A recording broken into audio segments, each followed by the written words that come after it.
इसे देखो, यूक्रेन के ड्रोन का एक झुंड यूक्रेन के एक बहुत ही महत्वपूर्ण क्षेत्र के आसमान पर कब्जा कर रहा है।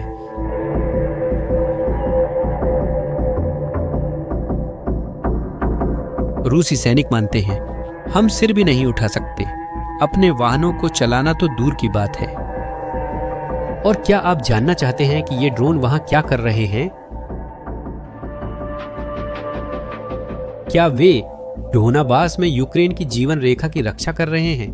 पोक्रोव्स्क वह रेलवे केंद्र जो पूरे पूर्वी यूक्रेन में प्रतिरोध को समर्थन देता है। अगर पोक्रोव्स्क गिरता है तो विवादित क्षेत्र के आधे हिस्से की रक्षा करने की क्षमता भी खत्म हो जाएगी। रूस यह जानता है, इसीलिए रूस ने पिछले कुछ दिनों में 29 बख्तरबंद वाहनों के साथ एक हमला दल भेजा है ताकि वह रक्षा पंक्ति को तोड़ सके।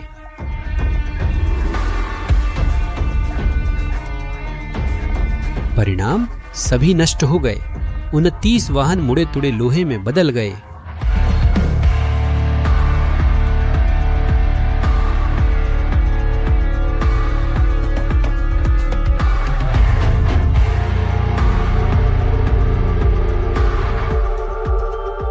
ज्यादातर ड्रोन से, लेकिन आपको यह समझना चाहिए,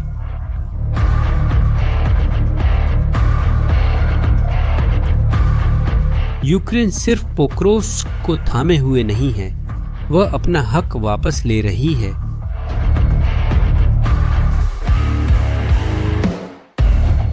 आइए मूल बात से शुरू करें। पोक्रोव्स्क क्यों महत्वपूर्ण है? यह शहर क्षेत्र के प्रमुख रेलवे केंद्रों में से एक है। ट्रेनें सैनिकों, टैंकों, गोला बारूद, खाना और चिकित्सा आपूर्ति को पूरे पूर्वी मोर्चे पर ले जाती हैं। इस केंद्र के कारण सब कुछ घंटों में जल्दी पहुंच जाता है।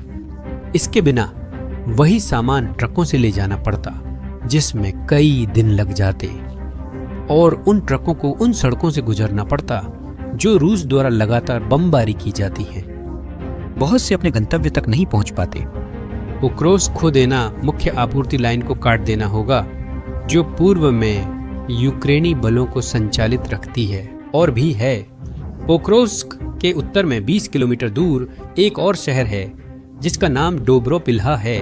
ये दोनों शहर मिलकर काम करते हैं। डोब्रोपिल्हा में तोपखाना पोक्रोव्स्क के उत्तर की ओर आने वाले रास्तों को कवर करता है और पोक्रोव्स्क का तोपखाना डोब्रोपिल्हा की रक्षा करता है। यह ओवरलैपिंग फायरिंग जोन बनाता है, जिससे किसी भी रूसी हमले को आगे बढ़ाना बहुत महंगा हो जाता है। एक शहर गिरने पर दूसरा असुरक्षित हो जाता है। रूसी पक्ष में पोक्रोव्स्क पूरे डोनेट्स्क क्षेत्र के लिए प्रवेश द्वार है, जो अभी भी यूक्रेनी नियंत्रण में है। अगर रूस पोक्रोव्स्क पर कब्जा कर लेता है तो अगले बड़े शहरों के लिए रास्ता खुल जाता है। क्रामाटोर्स्क और स्लोवियांस्क, और इन शहरों पर कब्जा करना पुतिन को यह घोषणा करने की अनुमति देगा कि उन्होंने युद्ध में अपने मुख्य लक्ष्यों में से एक को पूरा कर लिया है। डोनेट्स्क क्षेत्र पर पूरी तरह से नियंत्रण यह सिर्फ क्षेत्र की बात नहीं है, यह रूसी जनता और दुनिया को यह बताने के बारे में है कि युद्ध सार्थक था। यह प्रचार है, यह पुतिन द्वारा सभी हताहतों और पूरे आर्थिक खर्च को सही ठहराने की कोशिश है। इसी वजह से रूस ने अपने सभी हमलावर बलों का आधा हिस्सा इस क्षेत्र में केंद्रित कर दिया है। सभी सैनिकों में से आधे जो पूरी अग्रिम पंक्ति पर आगे बढ़ने की कोशिश कर रहे हैं, वे यहाँ हैं और पोक्रोव्स्क पर कब्जा करने पर ध्यान केंद्रित कर रहे हैं। लेकिन रूस की सारी कोशिशों के बावजूद चीजें योजना के मुताबिक नहीं हो रही हैं। असल में इसका उल्टा हो रहा है। अक्टूबर की शुरुआत में यूक्रेन ने फिर से इलाका वापस लेना शुरू किया। 82वीं एयर असॉल्ट ब्रिगेड ने सुखेत्स्क गांव को आजाद कराया। ऑपरेशन इतना तेज था कि रूसियों को प्रतिक्रिया करने का समय ही नहीं मिला। 44 रूसी सैनिक मारे गए, 8 घायल हुए, 9 ने आत्मसमर्पण कर दिया। और यह तो बस शुरुआत थी।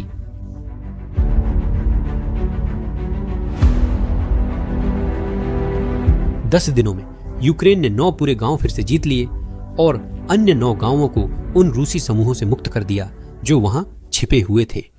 कुल मिलाकर सिर्फ 10 दिनों में 186 वर्ग किलोमीटर क्षेत्र को आजाद कर लिया गया। आकार समझने के लिए यह वॉशिंगटन शहर अमेरिका की राजधानी के क्षेत्रफल जितना है। क्या आप जानते हैं रूस को इसकी क्या कीमत चुकानी पड़ी? 1756 सैनिक या तो मारे गए, गंभीर रूप से घायल हुए या पकड़े गए। इसके अलावा 75 सैन्य वाहन नष्ट हो गए, टैंक, ट्रक, बख्तरबंद वाहन। अगर पूरे 2 महीनों की बात करें, अगस्त से अब तक आंकड़े और भी ज्यादा गंभीर हो जाते हैं। 15,700 से अधिक रूसी सैनिक लड़ाई से बाहर हो गए, 1364 वाहन और उपकरण नष्ट हो गए। यह कई छोटे देशों के पूरे शस्त्रागार से भी ज्यादा सैन्य उपकरण हैं। विशिष्ट आंकड़े एक स्पष्ट कहानी बताते हैं। 36 रूसी टैंक नष्ट किए गए, 121 बख्तरबंद वाहन खत्म किए गए, 162 तोपखाने प्रणाली निष्क्रिय की गईं, 447 ट्रक और सैन्य वाहन नष्ट किए गए। और एक संख्या है जो बहुत कुछ बताती है।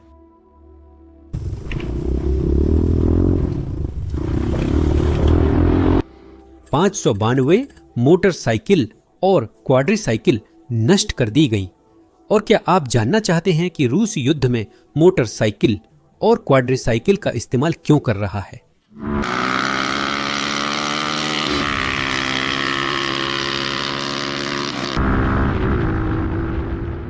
क्योंकि बख्तरबंद सैन्य वाहन इतनी तेजी से नष्ट हो रहे हैं कि उन्होंने सैनिकों को ले जाने के लिए नागरिक वाहनों का इस्तेमाल करना शुरू कर दिया है।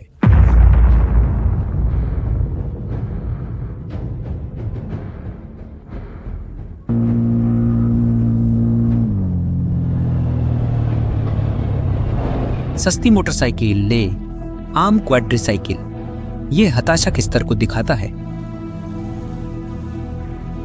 और ड्रोन की जंग में सिर्फ इस इलाके में यूक्रेनी सेनाओं ने 4,689 रूसी ड्रोन गिरा दिए, लगभग 5,000 ड्रोन खत्म कर दिए गए। यह एक ऐसी जंग है जो अब और भी ज्यादा बिना पायलट वाले सिस्टम से लड़ी जा रही है।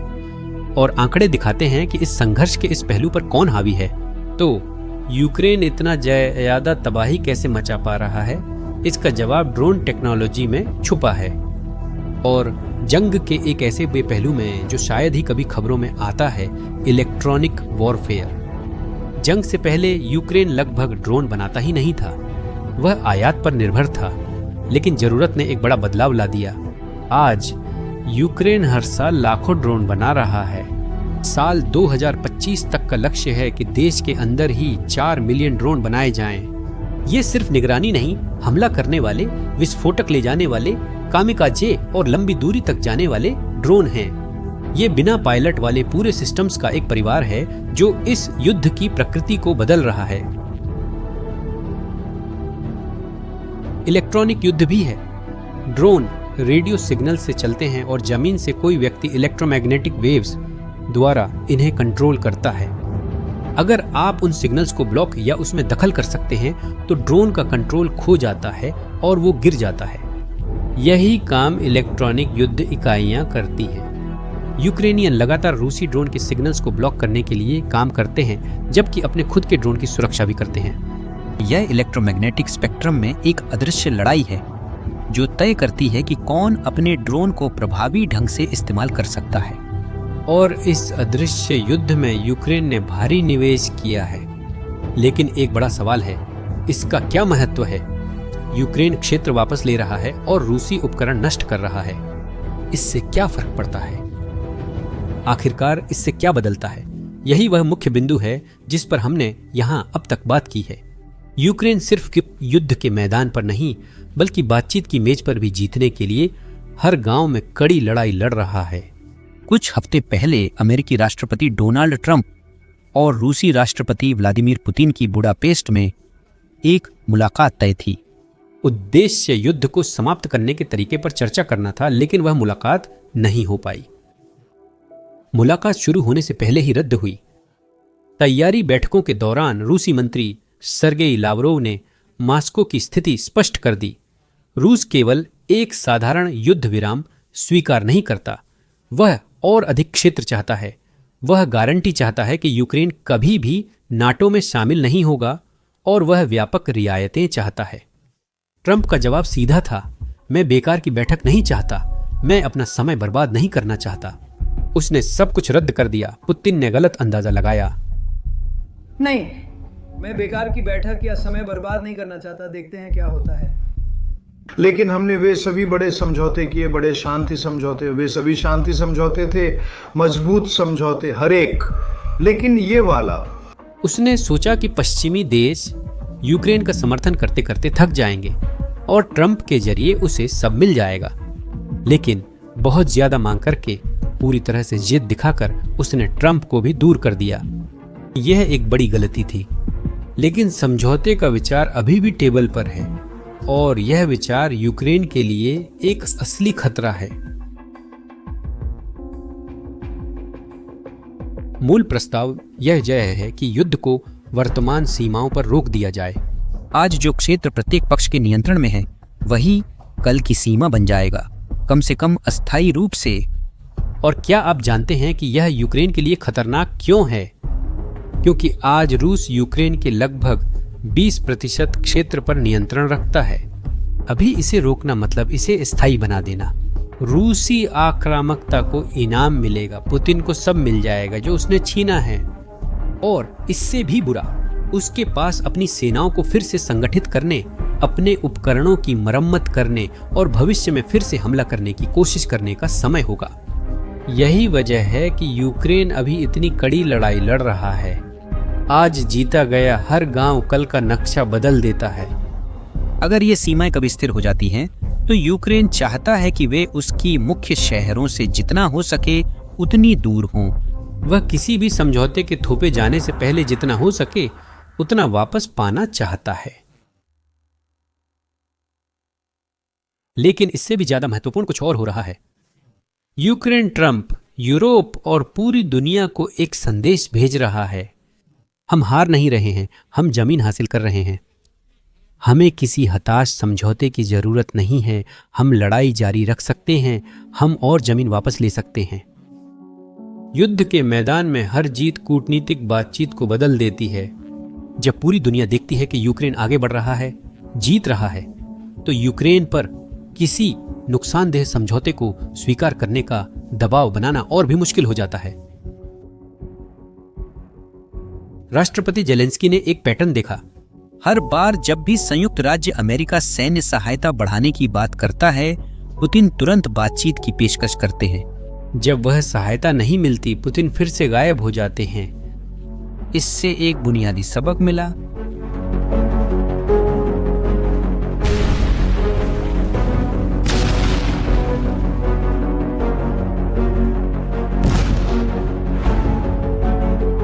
युद्ध के मैदान में ताकत बातचीत की मेज पर भी ताकत बन जाती है। हर टैंक की तबाही पुतिन को कमजोर करती है। हर जीता गांव जेलेंस्की को मजबूत करता है।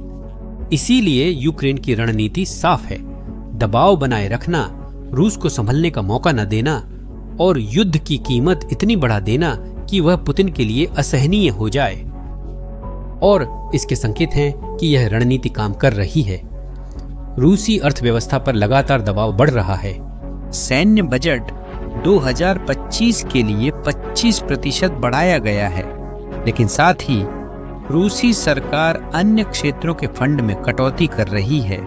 युद्ध के दिग्गजों, घायल सैनिकों और मारे गए लोगों के परिवारों की देखभाल करने वाले कार्यक्रम का बजट आधे से भी ज्यादा घटा दिया जाएगा। सोचिए, इसका क्या मतलब है?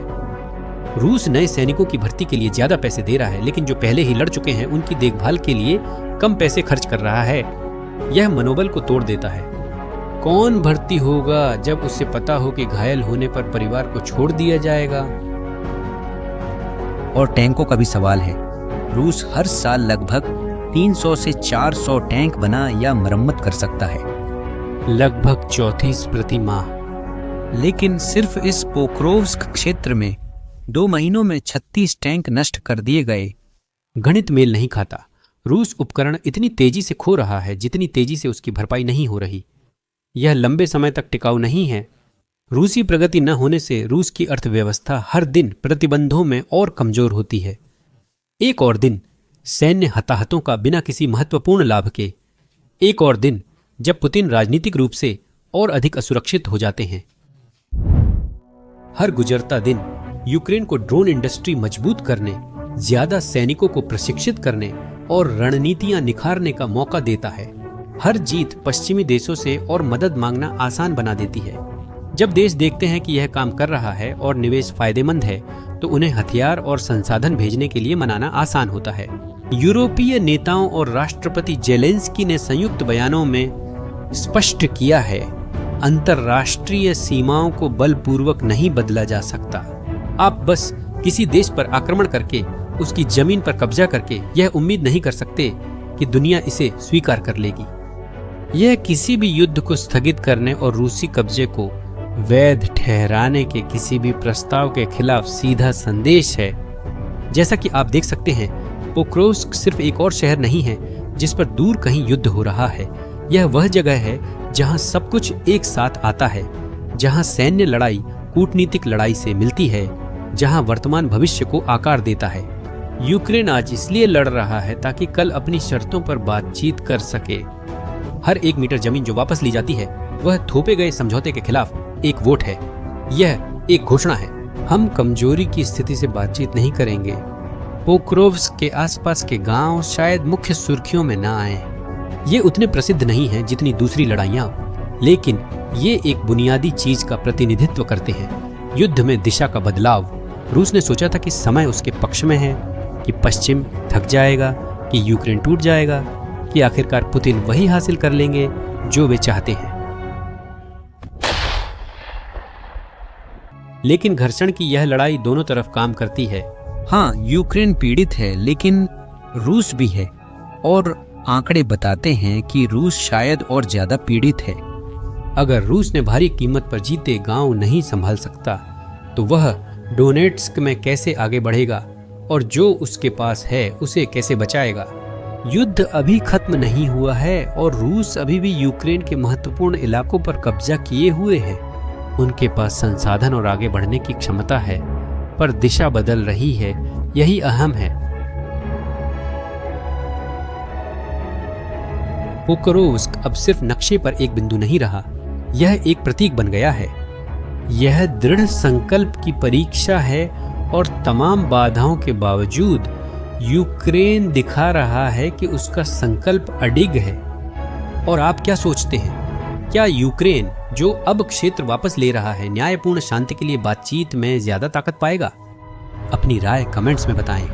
अगर इस वीडियो ने आपको इस जटिल स्थिति को बेहतर समझने में मदद की है, तो इसे किसी ऐसे व्यक्ति के साथ साझा करें जिसे इन विषयों में भी रुचि हो, और चैनल को सब्सक्राइब करें ताकि आप उन विश्लेषणों को देख सकें जो हमारे समय की दुनिया को आकार दे रहे हैं। अगली बार तक अलविदा।